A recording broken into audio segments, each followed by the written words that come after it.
Today we're here with Mr. Nikhil Shoorji, who is the Senior Director of Global Business Management at Infobip. Thank you so much for joining us today and agreeing to share some insight. Thanks so much for having me. Okay, so the telecom industry is going through a massive digital transformation right now. So, what are the key challenges that telcos face today, and how can they adapt themselves to a fast changing environment? So, the telecom industry is in a very pivotal stage, as you mentioned. Traditionally, they have invested a lot in infrastructure and they are primarily based on connectivity and selling connectivity to the subscribers. So, for them today to remain in the fast changing digital world, they need to enhance their customer experience. They need to make sure that that experience is in line with what their subscribers and their customers need. They need to adapt and adopt a lot of AI and automation. And in order to do this, they need to make sure that they upgrade their systems and upgrade their technology and work closely with partners who will then bring the value to their own subscribers as well as to the businesses they provide services to. Another key challenge that mobile network operators face today is uh, they are trying to monetize their investment in next gen technology like 5G. So in order to do this, they again need to think slightly out of the box. They need to see what value can be brought by technology partners and adapt them and adopt them and use them for their own subscribers and for other subscribers in their region. In order for them to future proof their systems and themselves, they do need to work with partners like Infobip, where we have AI driven automation, we have AI driven chatbots, and we are able to provide them with a full omni-channel platform, which then allows them to provide all types of services for their corporate client base as well as their own subscribers. Amazing. Okay. So RCS is being positioned as sort of a game changer in the telco industry. So how can telecom operators leverage RCS in order to enhance their customer engagement and maybe unlock new revenue streams? It's a very good question because I truly believe that RCS is the future of messaging. And traditionally, mobile operators relied heavily on SMS. And SMS as a channel really provided the reach. It also provided getting the message across and had a lot of use cases. And we're all quite familiar with SMS. But what RCS comes and brings to the table is an enhancement to SMS. It actually blends perfectly with SMS, where SMS is a failover to make sure that if you have to get the message across, SMS is still there. It's not going to replace it, but it is actually coming up as the most, let's say, the preferred channel of communication. If you think of RCS as a blend, taking the best of SMS's reach as well as SMS's stability, and you add the rich features that today exist with OTTs that we are familiar with, like WhatsApp and Viber, and you blend them together. Mm-hmm. So that's what RCS is. Another thing that, like for example, Infobip, we provide what we call MAP, which is messaging as a platform, which then allows mobile operators to actually take over the control and give access to their entire RCS system.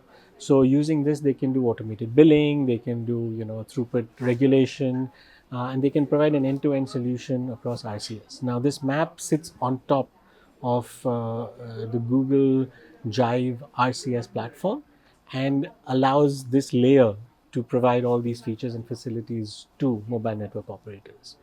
I think using these tools, they will be able to monetize RCS, and I think that's key because SMS is a very commoditized product. I wouldn't even call it a service.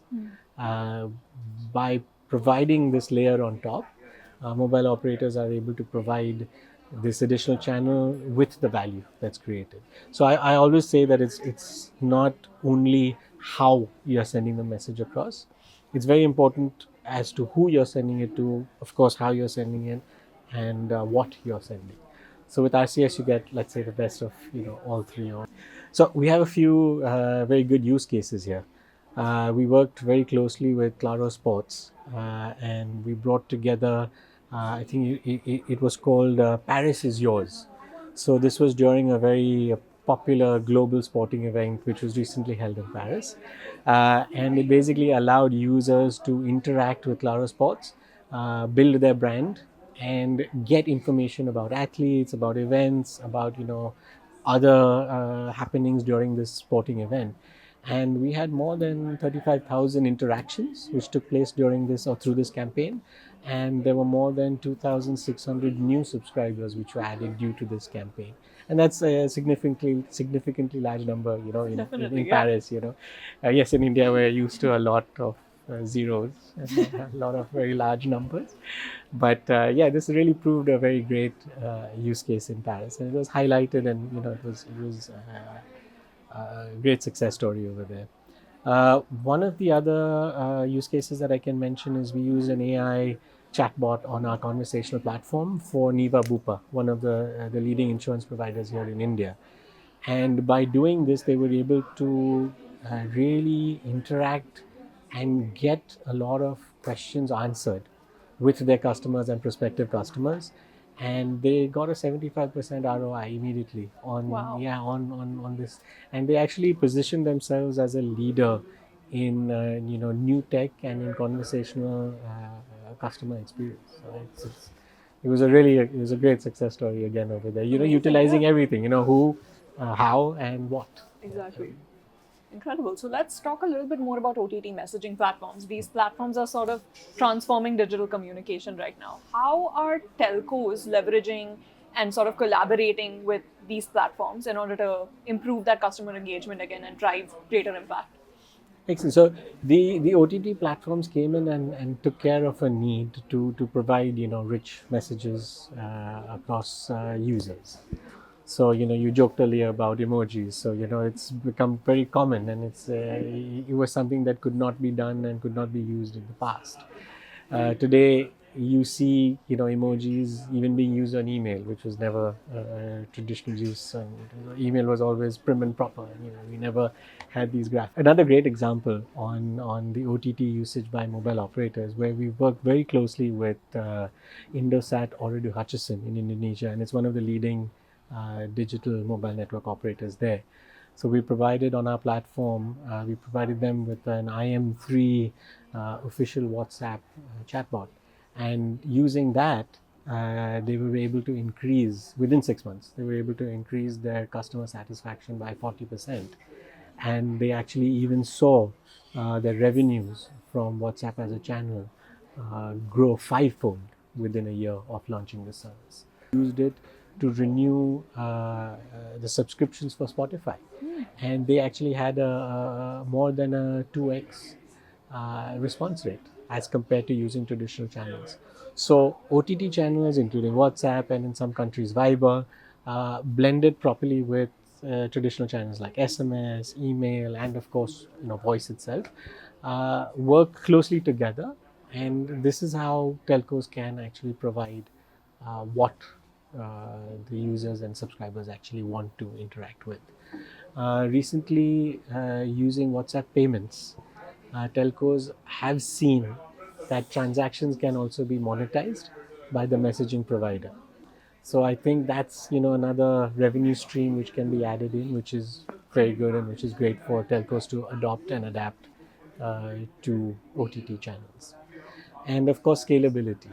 So what is provided by any IP-based OTTs is scalability, and we're all used to sending large videos. Yeah. With the cameras getting better and better, the size of those videos and the size of those pictures are getting larger and larger. So of course they have to give the right amount of bandwidth. They need to give the right amount of allocation to channels to actually send this back and forth. So I think with scalability, with richness in messaging, and with a good omni-channel strategy, I think all these put together are helping telcos monetize. Another very key initiative which I feel has a huge potential, and we can already see its growth, is network APIs. So we work closely with mobile operators, and we've done it we're doing it in India, but we've also done it at a very large scale in Brazil, which had similar challenges as we have here in India, with the number of mobile subscribers and the number of fraud attacks and spam. So building these network APIs closely with mobile operators allows us to provide these solutions like mobile identity, anti-fraud solutions to the banking and financial sector.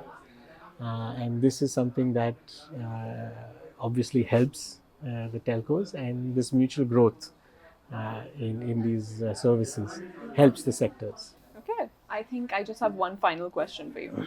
So, what key trends do you foresee in the telco? How is Infobip sort of positioning themselves as a strategic partner in this evolution? So from the beginning, Infobip has always built bonds and grown our relationship with mobile technology operators, which has led to us now having more than 9,700 connections, out of which 800 or more are direct connections with mobile operators. And we actually have more than 70 partnerships, close partnerships, enterprise partnerships with mobile operators globally, and we are protecting more than 120 networks from fraud and spam. Now, we continue to grow this relationship with the mobile network operators, and I think it's key, this best of both worlds. You know, the mobile operators need an opportunity to monetize all the investment in their infrastructure, and we of course need their connectivity to be able to, use our platform. So working together, we're able to adapt and work on newer technology as soon as it comes, and create new revenue streams and monetize it. So this trend will continue. RCS, I mentioned, is obviously the next phase of messaging, and since this is controlled and set up and managed by the mobile operators, again, the close relationship and enterprise partnerships with mobile operators is key for both Infobip and companies like Infobip, as well as mobile operators. As I mentioned earlier, RCS is going to replace, the traditional SMS in time. And in India, we've seen an 8x growth in the RCS messaging recently. And our messaging trends report, as well as a lot of industry reports, have shown that the adaptation of RCS on Apple after their update, I believe it's the iOS 18 update, has seen a 5x increase in RCS growth across the world, and a 14x growth in North America. Yeah, because they're quite dependent on the Apple phones and the iPhones. So this huge spurt of growth is what we can see will continue going forward. And as the use cases, and as the needs and true conversational commerce picks in and comes in, I believe channels like RCS will grow, and the trend will continue. Omdia's research actually says that RCS will continue to grow, and it will quadruple its volumes in the next 5 years. I think it's expected to cross 21 billion messages, RCS messages in a month, and actually generate more than $500 million in revenue. So we definitely can see that trend continuing for quite some time. Network APIs, I touched up upon. We have certain banks, like I said, in Brazil, who are utilizing network APIs for anti-fraud, as well as to prevent anti-spam. And I think the key over here is the dual layer. So you have network APIs as well as RCS, because RCS has the sender ID verification. So you can see a trusted logo which comes in. So the messages actually come from the right brand. That, along with network APIs with silent mobile verification, really help. And this together can be seen as the trend. Another key trend for telcos is to move from being a telco to a techco, because they do need to adapt, they do need to create more revenue streams and position themselves closer to all the new innovation which is driven by digital native businesses. And we recently were talking about, in the break, we were talking about companies which give instant delivery. So telcos need to see how they can position themselves to assist companies like that, as compared to traditional SIM card selling. Right. So I think that trend has already started, and I think that trend will continue again going into the future. Incredible. Okay.